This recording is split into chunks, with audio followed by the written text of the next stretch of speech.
Hey everybody, happy NTI week 18 through 22. That's the days this week. For your assignments, days 18, 19, and 20, you have a reworks article. I tried to choose some cave themed things because we were supposed to go to Mammoth Cave last week, but since that's not happening this year anymore, even when we go back to school, we're not allowed to take any field trips the rest of this school year. But I've already got it rescheduled for September 3rd. So it'll be a trip for you all as 8th graders. And it'll be before fall break. So that's awesome. Our assignments with the reworks articles, if you need anything to be reassigned or you want to retry it, holler at me. I'm just looking for your all's effort. Okay, I just want to see us trying our hardest right now because I'm having to try my hardest. And I understand the struggle. So we're going to get through this together. Now, Thursday and Friday of this week is an assignment where it's dealing around weathering and erosion, because cave formation, you've got to have some chemical weathering in there. And you've got to have some erosion happening too, because erosion, sediment, or rock is being taken away. It goes somewhere. Weathering, it's being broken down. I want you to, for your assignment, go outside and find some examples of weathering and erosion around your home or just anywhere. It doesn't have to be right beside your house or anything like that. Here's the instructions. I'm going to read them off my computer. It says, number 1, go outside. Step 2, find 5 examples of erosion.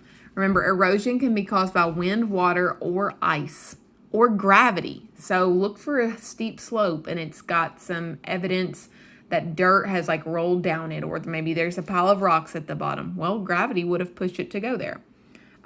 Maybe it rains really hard and you have a gully wash out in your driveway. It's a great example of water erosion. Happens to my house every single time it rains. The next step, it says find 2 examples of erosion caused by humans. So Austin, he mowed the yard over the weekend.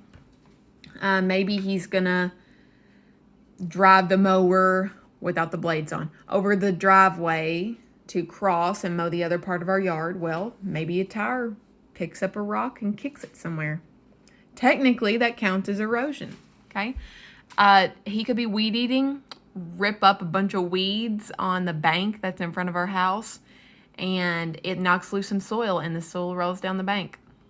There you go. There's some humans causing erosion. Carrying away sediment, y'all.